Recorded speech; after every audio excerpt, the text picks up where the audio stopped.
الحمد للہ رب العالمین والصلاة والسلام علی اشرف الانبیاء والمرسلین اما بعد فاعوذ باللہ السمیع العلیم من الشیطان الرجیم من حمزہ ونفخہ ونفثہ بسم اللہ الرحمن الرحیم رب اشرح لی صدری ویسر لی امری واحلل عقدۃ من لسانی یفقہوا قولی رب زدنا علما اللہم فقہنا فی الدین اللہم انا نسألک علما نافعا وعملا متقبلا ورزقا طیبا اللہم انفعنا بما علمتنا وعلمنا ما ينفعنا وزدنا علما آمین یا رب العالمین۔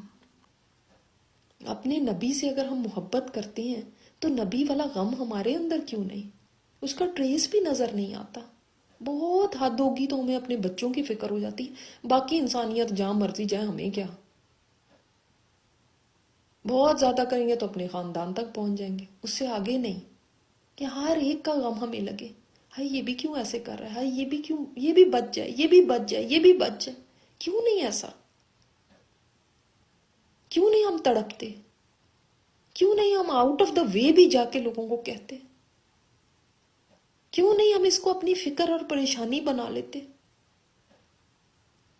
کیا کبھی ہمیں یہ خیال آیا ہے کہ ہائے یہ ساری انسانیت کدھر کو جا رہی ہے، یہ کیوں بہک رہے ہیں؟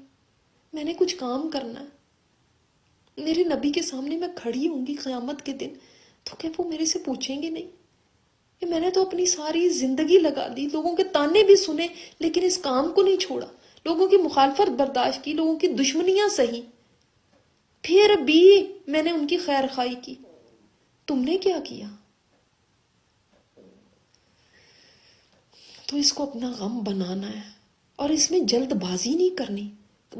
ہم نے تو اتنا کہا تھا now I don't care, I am giving up. نہیں، کبھی گیو اپ نہیں کرنا، چاہے وہ اپنے بچے ہیں، چاہے وہ اپنا خاندان ہے، چاہے وہ لوگ ہیں۔ ایک نہیں مانتا دوسرے کو بتائیں، دوسرا نہیں مانتا تیسرے کو بتائیں، اس پہ ٹائم لگا دیا اگلے پہ چلے جائیں، کوئی بات نہیں۔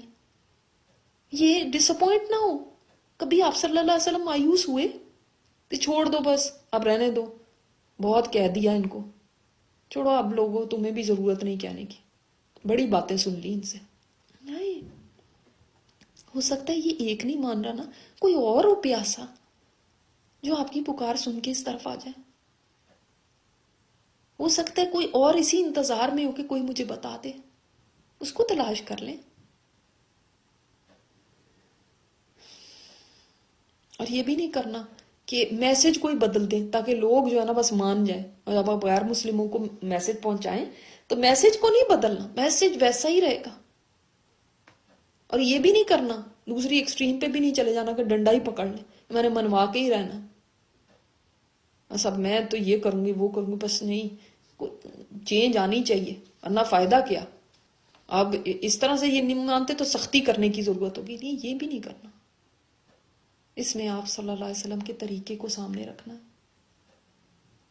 تو بڑی ہمیں نبی علیہ الصلوۃ والسلام کی جو تڑپ یہاں پہ نظر آتی ہے اور ہمارے لیے میسج نظر آتا ہے کہ تمہارے نبی کی اگر یہ تڑپ تھی نا تو تم کیسے بے حس رہ سکتے ہو، کیسے تم آرام سے کھاتے پیتے سوتے ہو؟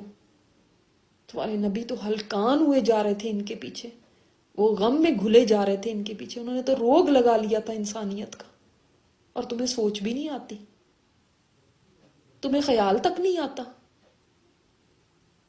اتنے چانسز ہوتے ہیں ہمارے سامنے، یقین کریں اتنے چانسز ہوتے ہیں، نہیں ہم نہیں سوچتے۔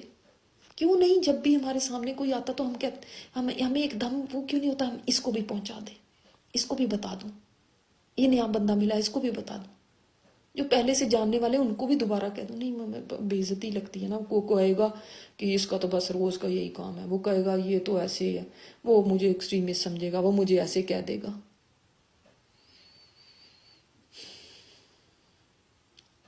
ہمارے غم بھی کچھ اور ہیں، اصل میں ہماری فکریں ہی کچھ اور ہیں،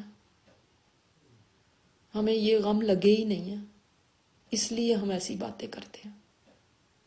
جب ہمیں یہ پریشانی ہو جائے گی نا تو پھر کوئی کہے گا نہیں ہمیں کہ آپ بتا دیں جی، آپ یہ کارڈ لے لیں، آگے دے دیں، آپ جی لوگوں کو، اتنے لوگوں کو میسج پہنچا دیں، آپ جی لوگوں کو پلیز آپ کالز کر دیں گے، یہ کہیں گے نہیں کوئی. پھر ہم خود دیکھیں گے کون سا موقع آ جائے کہ میں یہ کام کروں، کیسے میں کروں، خود آئیڈیاز لائیں گے. اِنَّا جَعَلْنَا مَا عَلَى الْأَرْضِ زِينَةً لَهَا. سبحان اللہ، اللہ اکبر. ہم نے تو اس زمین پہ جو بھی ہے، ما علی الارض، جو کچھ بھی اس زمین پہ ہے، اس کو بس ایک خوبصورتی بنایا. اصل میں پچھلی آیت سے کیا تعلق ہے؟ اس لیے کیونکہ جب لوگ دیکھتے تھے کہ یہ مشرکین مکہ نہیں مان رہے، اکثریت لوگوں کی نہیں مان رہی، آپ صلی اللہ علیہ وسلم اتنا غم بھی کر رہے ہیں، نہیں مان رہے، اور ان کے پاس دیکھو کتنا پیسہ ہے، سرداریاں ہیں، یہ تو پھلتے پھولتے ہی جا رہے ہیں، سب کچھ ان کو ملا ہوا ہے، تو مطلب کیسے یہ نہ مان بھی نہیں رہے اللہ کا میسج. تو یہ سب کچھ جو ہے نا زمین کے اوپر، اسے دھوکہ نہ کھانا، صرف ڈیکوریشن ہے یہاں کی. اللہ تعالیٰ نے کیوں ڈیکوریٹ کر دیا اس کو اتنا، زینت اس کو کیوں دے دی؟ لِنَبْلُوَهُمْ أَيُّهُمْ أَحْسَنُ عَمَلًا، تاکہ ہم دیکھیں، ہم ٹیسٹ کریں کون ان میں اچھے عمل کرتا ہے. اس کے لیے یہ ساری ڈیکوریشن ہے. یہ جو گھر اتنے حسین نظر آتے ہیں، یہ جو ڈگریاں ہیں، جو گاڑیاں ہیں، جو کمپنیز ہیں، جو انویسٹمنٹس ہیں، جو جابس ہیں، یہ سب چیزیں کتنی اچھی لگتی ہیں نا. ویکیشن پہ جانا، پیسہ ہونا بینک میں بہت سارا، ترقیاں ملتی جا رہی ہیں، اور بڑی کرسی ہے، بڑی پوزیشن ہے، معاشرے کے اندر بڑا سٹیٹس ہے، سب زینت ہے. اس کا مقصد ہے کہ ٹیسٹ کیا جائے، کیونکہ انسان کو اسی سے ٹیسٹ کیا جاتا ہے نا جو اس کی کمزوری ہوتی ہے. اور اس کو زینت کیوں بنایا؟ تاکہ یہ اٹریکشن بن جائے، اٹریکٹیو ہو. اگر یہ سڑی بھوسی ہوتی تو کون اس کے پیچھے بھاگتا؟ تو اس کو خوبصورت بنایا نا تاکہ لوگ بھاگیں. اور یہی تو امتحان ہے کہ اللہ نے دیکھنا ہے کہ کون اسی میں پڑ جاتا ہے اور گم ہو جاتا ہے، اور کون ہے کہ پھر بھی اپنی آخرت کو یاد رکھتا ہے. یہ دونوں آیتیں ساتھ ہی ملاتے ہیں، پھر اس کے بعد اس کو دیکھتے ہیں وَإِنَّا لَجَاعِلُونَ مَا عَلَيْهَا صَعِيدًا جُرُزًا. بے شک ہم البتہ بنانے والے ہیں اس کو چٹیل میدان. اس نے تو کیا ہو جانا ہے؟ پلین چٹیل میدان. سعید کہتے ہیں بالکل، یعنی جس کو صفایا ہوا ہو نا، یعنی جس پہ بالکل پلین جس کو کہیں گے، وہ بنانے والے ہیں اس کو. اس کے اندر کچھ بھی نہیں رہے گا، سب وائپ آؤٹ ہو جائے گا. جروزہ میں نے آپ کو بتایا جیسے چٹ کر جائے کوئی چیز کسی کو، ٹھیک ہے. تو ایسے بھی چیز جو جہاں پہ فرٹیلیٹی نہ ہو، اب وہ یعنی اس کے اندر کوئی چیز اگ نہیں سکتی، تو بنجر بالکل زمین. تو فلیٹ بھی اور بنجر بھی، فلیٹ بھی ہو جائے گی، اور اس کے اندر کوئی کچھ رہے گا ہی نہیں، نہ کوئی عمارتیں، نہ کوئی پہاڑ، نہ کوئی سبزہ، نہ کوئی گرینری، نہ کوئی کچھ بھی نہیں. یہ اس کا انجام ہے، اس کو ہم یہ بنانے والے ہیں. ایک طرف دکھایا ایک بہت خوبصورت سی دنیا سجی ہوئی ہے، بہت پیاری، اور اس کے بعد دکھایا ہے ایک چٹیل میدان.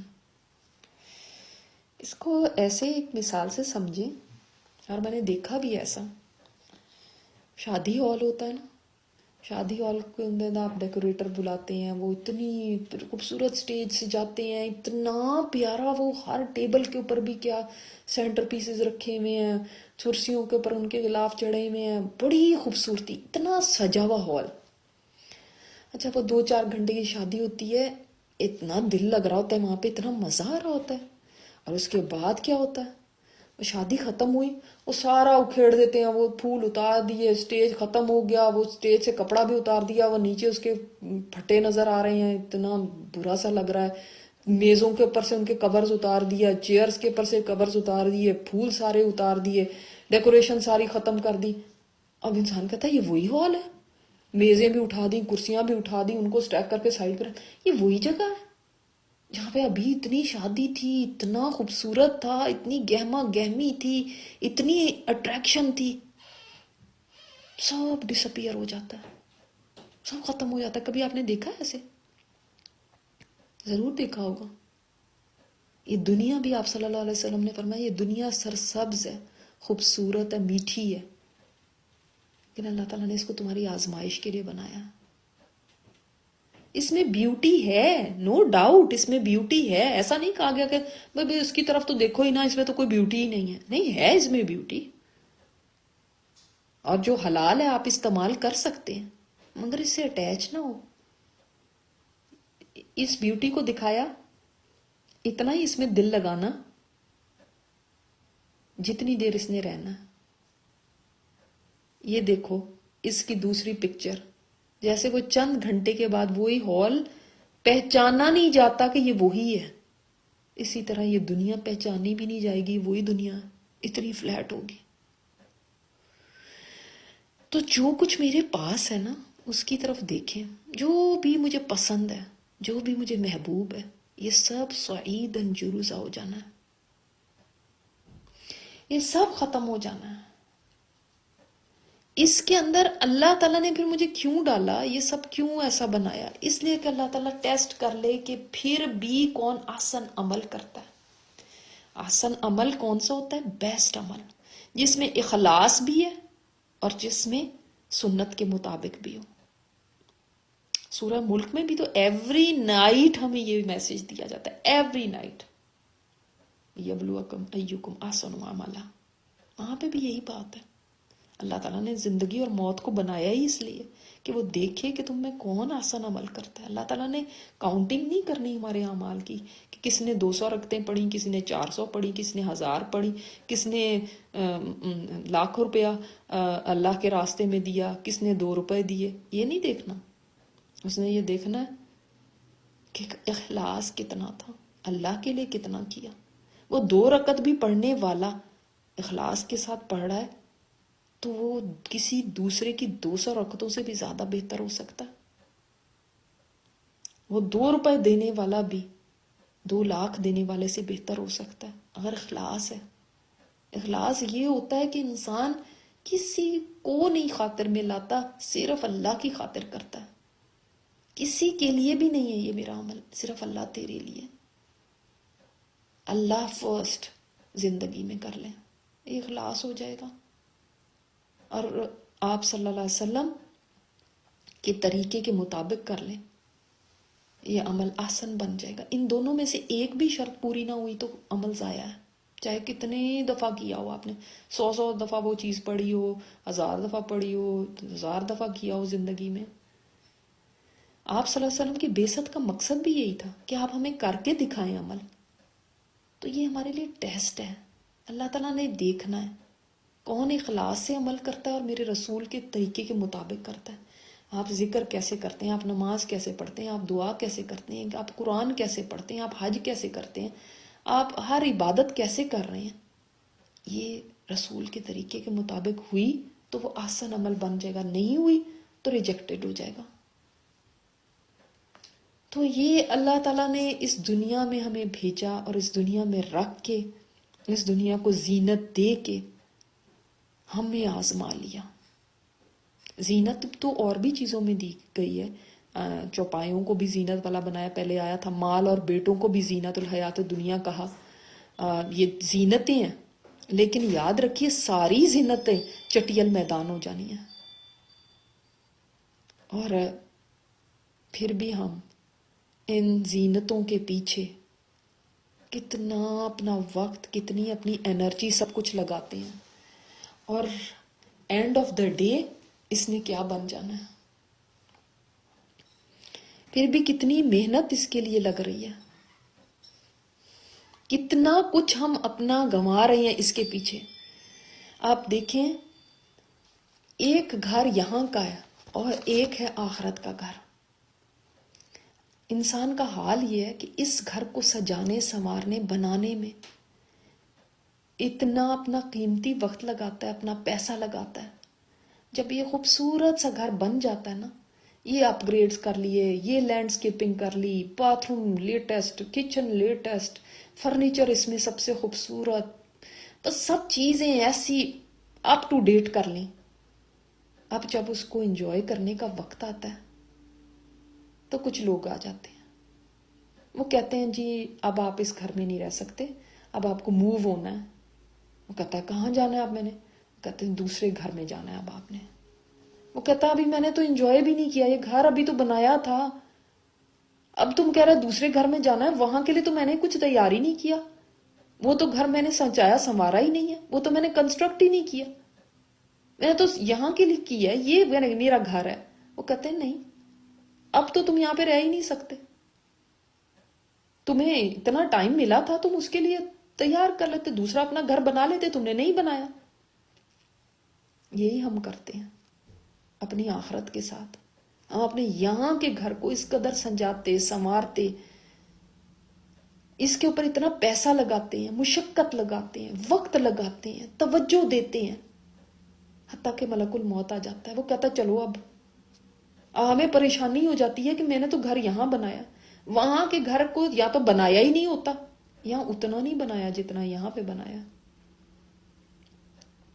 سوچے نا، ایک آدمی ہے، اس نے 2 شادیاں کی، ایک بیوی کے ساتھ وہ سارا وقت گزارتا ہے، اس کے اوپر پیسہ لوٹاتا ہے، اس کے ناز نخرے اٹھاتا ہے، اس کی ہر چیز کو پورا کرنے کے لیے لگا ہوا ہے، اور دوسری کو نہ وقت دیتا ہے، نہ اس کے اوپر کوئی خرچہ کرتا ہے، بس کو ایسے ہی چھوڑے رکھتا ہے. لوگ کہتے ہیں تم کچھ تو خیال کرو، دوسری کو بھی تو دیکھو نا. وہ کہتا ہے ہاں وہ میری بڑی محبوب بیوی ہے، مجھے تو اس سے اتنی محبت ہے، اتنا لگاؤ ہے. کیا کہیں گے ایسے انسان کو؟ کہیں گے وہ جھوٹا ہے. اس لیے کہ اگر تمہیں محبت ہوتی تو تم اس کے لیے وقت لگاتے نا، اس کے اوپر خرچ کرتے. لیکن آپ یہ دیکھیں ہم یہی کر رہے ہیں دنیا اور آخرت کے معاملے میں. آخرت کے لیے کچھ نہیں لگاتے یا منیمم لگاتے ہیں، اور کہتے کیا بس مجھے تو جنت الفردوس چاہیے، میں تو اس کے لیے بڑا کچھ کر رہی ہوں. حالانکہ اگر آپ دیکھیں، میں صرف آپ کو نہیں کہہ رہی، اپنے آپ کو بھی کہہ رہی ہوں. پیسے کو دیکھ لیں، جب ہم گھر سے نکلتے ہیں نا شاپنگ کے لیے، ہمارے لیے $100-200 خرچ کرنے کی کوئی شاپنگ کے لیے کوئی بڑی بات نہیں ہوتی. کوئی جوتا لے لیا، کوئی برانڈ نیم کا پرس لے لیا. گھروں پہ لگانے کے لیے ہم 500-700 کو تو آرام سے خرچ کر لیتے ہیں. سوچتے ہیں کہ جو ہے یہ کچھ بھی نہیں ہے، مگر وہاں کے لیے جب ہم $100 بھی اپنی جیب سے نکالتے ہیں نا تو ہم کہتے ہیں بہت کافی ہے، بہت خرچ کر لیا. وہ وہاں کے گھر کے لیے $100 خرچ کیا، اور یہاں کے گھر کے لیے ہم نے ہزاروں خرچ کر دیا. امیجن کریں نا، وہ بھی تو گھر ہے. یا آپ کسی فقیر کو، کسی مسکین کو، کسی مسجد کو، کسی ادارے کو جو دین کا کام کر رہا ہے اس کو نہیں دے رہے، تو اللہ کو دے رہے ہیں اپنے اگلے گھر کے لیے. وہ آپ کا گھر ہے نا، وہاں کی کنسٹرکشن کے لیے کتنا لگا رہے ہیں. اس طرح وقت بھی دیکھیں، یہاں کے لیے کتنا وقت ہے، یہاں کے گھر کے لیے کتنا وقت دیتے ہیں، یا یہاں کے کاموں کے لیے کتنا وقت دیتے ہیں، اور وہاں کے لیے کتنا لگ رہا ہے. یہاں پہ 5 وقت کی نماز پڑھ کے ہم کہتے ہیں بہت لگا لیا، بہت کر لیا ہم نے. حالانکہ پورے دن میں دیکھیں زیادہ سے زیادہ 20-25 منٹ، اس سے زیادہ تو نماز میں بھی نہیں لگتے پورے دن کی نمازوں میں، اور وہ کافی ہے. اور اس کو ہم سمجھتے ہیں کہ یہ بس آخرت کے گھر کے لیے ہمارا اتنا ٹائم بھی کافی ہے. یہاں کے لیے سارا ہونا چاہیے. یہاں کی جاب کے لیے دیکھ لیں، یہاں کے باقی جتنے بھی کام ہیں ان کے لیے دیکھ لیں. تو یہی تو ہمارا امتحان ہے کہ یہاں کی اٹریکشنز میں رہتے ہوئے ہم نے کیسے اپنے آپ کو سنبھال کے چلنا ہے، کنٹرول کرنا ہے. جیسے میں نے آپ کو بتایا حدیث میں آتا ہے اس دنیا کی حیثیت تو مچھر کے پر کے برابر بھی نہیں اللہ کے پاس. اگر اتنی بھی ہوتی نا تو اللہ تعالیٰ کافر کو ایک گھونٹ پانی بھی نہ دیتا، لیکن اتنی بھی نہیں ہے، جس کو ہم نے کتنی بڑی اہمیت دے دی، جس نے جرس بن جانا ہے. کوئی وہاں پہ بھی انویسٹمنٹ کرتا ہے جہاں پہ خسارہ ہو. آج اتنا بڑا گھر بنایا ہوا، کل دیکھیں جروس بن گیا، صحیح جروس ہو گیا، فلیٹ ہو گیا. کوئی ایسا گھر بنائے گا؟ لیکن پھر بھی ہم سب اس دوڑ میں بھاگے جا رہے ہیں اور لگائے جا رہے ہیں اپنا سب کچھ یہاں. تو اللہ تعالیٰ نے اس دنیا کی حقیقت بتا دی کہ دجال بھی تو یہی کہے گا نا کہ میرے پیچھے آؤ گے تو تمہیں یہ سب کچھ ملے گا، یہ خزانے بھی تمہارے، جابز بھی ملیں گی، سب کچھ ملے گا، کھانا پینا بھی ملے گا. اور اگر نہیں میرے پیچھے چلے، نہیں مجھے خدا مانا، تو بھوکے مرو گے. تو کتنے لوگ ہوں گے جو اس کے لیے تیار ہو جائیں گے؟ کتنے لوگ ہوں گے جو کہیں گے کہ ہاں ہم چلے جائیں؟ جیسے آپ صلی اللہ علیہ وسلم نے فرمایا کہ اس وقت مومن کیا کرے گا؟ اپنا ایمان بچانے کے لیے پہاڑوں میں چلا جائے گا، وہاں پہ جو کچھ بھی ملے گا اپنی بکریاں لے کے وہاں پہ گزارا کرے گا، پتے کھائے گا، کیا کھائے گا. سوچتی ہوں کہ ہم نے اتنا دل لگایا ہوا یہاں پہ. اس بات نے مجھے اتنا ڈرایا. میں نے کہا ہم نا ایک چائے بھی نہ پیے نا تو ہمارے سر میں درد شروع ہو جاتی ہے. ہم آرام دہ کرسی پہ نہ بیٹھیں، آرام دہ بستر پہ نہ بیٹھیں، لیٹیں تو ہمیں نیند نہیں آتی. ہم بجلی چلی جائے تو رونے لگتے ہیں، اے سی بند ہو جائے تو ہم تڑپنے لگتے ہیں، انٹرنیٹ چلا جائے تو پھر تو ہماری جان ہی نکل جاتی ہے. کہتے ہیں کھانے کو بھی نہ دو لیکن انٹرنیٹ نہ چاہے، وہ تو ہماری جان ہے. لیکن اپنے ایمان کو بچانے کے لیے تو سب کچھ چھوڑنا پڑے گا، سب کچھ، یہ گھر، یہ بار، یہ سب کچھ. تب وہی یہ کر سکے گا جو جانتا ہے کہ یہ تو سب امتحان ہے اور یہ تو صحیح جروزہ ہو جانا ہے. کیسے اس کے ساتھ دل لگا سکتی ہوں؟ تو سب نے ختم ہو جانا ہے، یہ مل بھی گیا تو ختم ہو جائے گا. وہی ان کو چھوڑ کے جا سکتا ہے نا. کیا میں اور آپ اور کیا ہماری اولادیں اس سب کے لیے تیار ہیں؟ یا ہمارے دل گھپے میں یہاں؟ ہمارا وقت، ہمارا سرمایہ، یاد رکھیں جہاں انسان کا پیسہ لگتا ہے اور جہاں اس کا وقت لگتا ہے وہیں اس کا دل لگتا ہے، اس کا دل بھی وہیں ہوتا ہے. تو جدھر کے لیے ہم لگا رہے ہیں وہیں ہمارا دل لگے گا. یہاں پہ آپ 100 سال بھی جی لیں گے نا، اس کا انجام ایک ہی ہے سب کا. کوئی 60 سال جیتا اس کا بھی وہی انجام ہے، جو 30 سال کا ہو کے فوت ہو جاتا اس کا بھی وہی انجام ہے، وہ جو 100 سال کا ہے اس کا بھی وہی انجام ہے. کوئی بہت دکھ کی بات نہیں ہے کہ ہائی یہ 30 سال کا ہو کے فوت ہو گیا، کیونکہ جس نے 100 سال کا ہونا نا وہ بھی، اس نے بھی مر جانا ہے. سب کا رزلٹ سیم ہے، مرنا سب نے ہے. چاہے کوئی کم عمر کا پائے یا لمبی عمر پائے. لیکن ہر جمعے کو ہمارے یہ ریمائنڈر ہے کہ یاد رکھنا تم تھوڑے دن رہو یا زیادہ دن رہو، تمہارا امتحان ہو رہا ہے. You are in the examination hall. اس کی بیوٹی میں کھو نہ جانا، سب کو یہی نہ لگانے بیٹھ جانا کیونکہ اس نے صحیح جروزہ ہو جانا ہے. یہ اس کی حقیقت ہے، اس نے ایسا ہی ہونا ہے. اس کو بیوٹیفل اس لیے بنایا گیا ہے کہ کچھ لوگ اس کے اندر اپنے آپ کو کنزیوم کر دیں گے، وہ بس اسی میں بھاگتے پھرتے رہیں گے، وہ اسی میں ہلکان رہیں گے. ان کی ساری انرجی اس پہ خرچ ہو جائے گی، سارا وقت اس پہ چلا جائے گا، زندگی اس کے پیچھے مارے مارے، اس کے پیچھے بھاگتے بھاگتے ختم ہو جانی ہے، لٹ جانی ہے.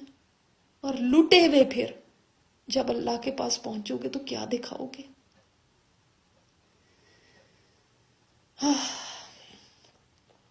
اور اس دوران اگر دجال آ گیا تو کیسے پھر چھوڑو گے یہ سب؟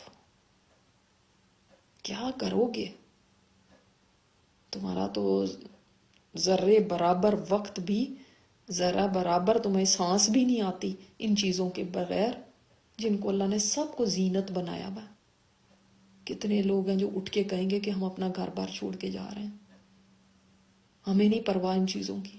کتنے لوگ کہیں گے کہ ہم اپنی جابیں چھوڑ رہے ہیں، خود والنٹریلی چھوڑ رہے ہیں کیونکہ دجال آ گیا اور اب ہم اس کا سامنا نہیں کر سکتے، ہمارا ایمان چلا جائے گا. ہمیں ایمان کو بچانا ہے، ہم پہاڑوں میں چلے جائیں گے. اس وقت بھی لوگوں کو غاروں میں ہی چھپنا پڑے گا. غار، پھر دیکھیں غار ہی ہے، یہ کہف بھی تو غار ہے. کتنے لوگ کہہ سکیں گے؟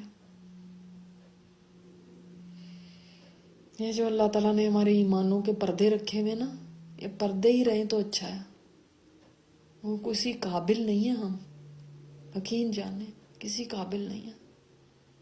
یٹ ہم اپنے آپ کو سب سمجھتے ہیں کہ ہم سے زیادہ دینداری کوئی نہیں، ہم سے زیادہ کون نیک ہے، ہم سے زیادہ کون اللہ والا ہے.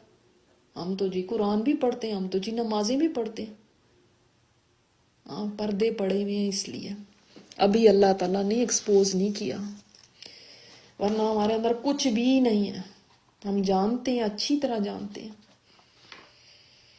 اللہ اکبر. تو اللہ تعالیٰ نے اس دنیا کی حقیقت بتا دی، اور اللہ تعالیٰ نے فرمایا، یہ دیکھیں اب آئی ہے وہ بات جو انہوں نے سوال پوچھا تھا. اس کا ایک پہلے ٹریلر ہے، ایک تھوڑا سا اس کا ڈسکرپشن تمہید ہے، پھر اس کے بعد اس کی ڈیٹیل ہے. اور اس کہانی سے بھی آپ بہت سیکھیں گے کہ جب ایمان کا لٹیرا دجال آئے گا تو ہم اپنے ایمان کو کیسے بچائیں گے. اسی لیے تو پہلی 10 آیتیں پڑھنی ہیں نا، ابھی 10 نہیں ہوئی ہیں. ٹھیک ہے. اور دجال اس وقت بھی موجود ہے، کہیں پیدا نہیں ہونا اس نے، کہیں ہے، اس نے صرف ظاہر ہونا ہے. جب اللہ تعالیٰ چاہے گا اس وقت وہ ظاہر ہوگا. تو اس سے پہلے ایمان تو اتنا مضبوط ہونا چاہیے، یا اس کو دیکھ کے ایمان مضبوط کرنا ہے. اور ایمان مضبوط کرنے کے لیے ابھی تک ہمیں کیا پتہ چل رہا ہے؟ قرآن، عقیدہ کی درستگی، عقیدہ صحیح کر لینا، عقیدہ پیور کر لینا، دنیا کا غم نہ لگا کے بیٹھے رہنا، اس میں ہی نہ گھل جانا. یہ ابھی تک سمجھ چکے نا ہم بریفلی. اب دیکھتے ہیں کیا میسج ہمیں ملتا ہے. ام حسبتا، کیا تم نے سمجھ رکھا ہے، ان اصحاب الکہف والرقیم کانوا من آیاتنا عجبا، کہ اصحاب کہف اور رقیم والے جو اصحاب رقیم تھے وہ کوئی بہت عجیب نشانی ہے اللہ کی. کوئی بہت عجیب نشانی یعنی کیا مطلب؟ کہ مشرکین مکہ آ کے سوال کر رہے ہیں نا، تو ان کو کہا گیا کہ تمہیں یہ بات بڑی عجیب لگ رہی ہے کہ کچھ لوگ تھے سلیپرز آف دا کیو جو سو گئے تھے، بڑا عرصہ سوئے رہے تھے، رقیم والے، وہ بڑی ایک عجیب بات ہے، تمہیں یہ عجیب لگ رہی ہے؟ اگر تم یہ سمجھتے ہو کہ یہ بڑی عجیب بات ہے تو اللہ تعالیٰ کی تو اور بہت ساری عجیب باتیں تمہارے ارد گرد بکھری پڑی ہیں، ان کو پر تو کبھی غور کرو. وہ کیا ہے؟ آسمان، زمین، دن اور رات، چرند اور پرند، اور یہ ساری کائنات، سورج اور چاند. مگر کیا بات ہے کہ تمہیں یہ ایک عجیب نشانی لگتی ہے، اس کا پوچھنے کے لیے تم دوڑے آ رہے ہو کہ آپ بتائیں اس کے بارے میں، تب آپ کی رسالت کو مانتے ہیں. اور یہ نہیں نظر آتا کہ کتنی نشانیاں اللہ تعالیٰ نے بکھیری ہوئی ہیں. دوسرا مطلب کہ کیا یہی ایک عجیب نشانی ہے تمہیں؟ یہ بہت بڑی عجیب نشانی تمہیں لگ رہی ہے، جبکہ اللہ کے لیے تو یہ کچھ بھی نہیں ہے. یہ جو ان کو سلا دینا، ان کو سلا کے اٹھا دینا، اللہ کے لیے کچھ نہیں ہے. یہ تم سمجھتے ہو کہ بہت بڑی بات ہو گئی، اللہ جب چاہے یہ کر لے. سبحانک اللہم و بحمدک، نشہد ان لا الہ الا انت، نستغفرک و نتوب الیک. السلام علیکم ورحمۃ اللہ وبرکاتہ.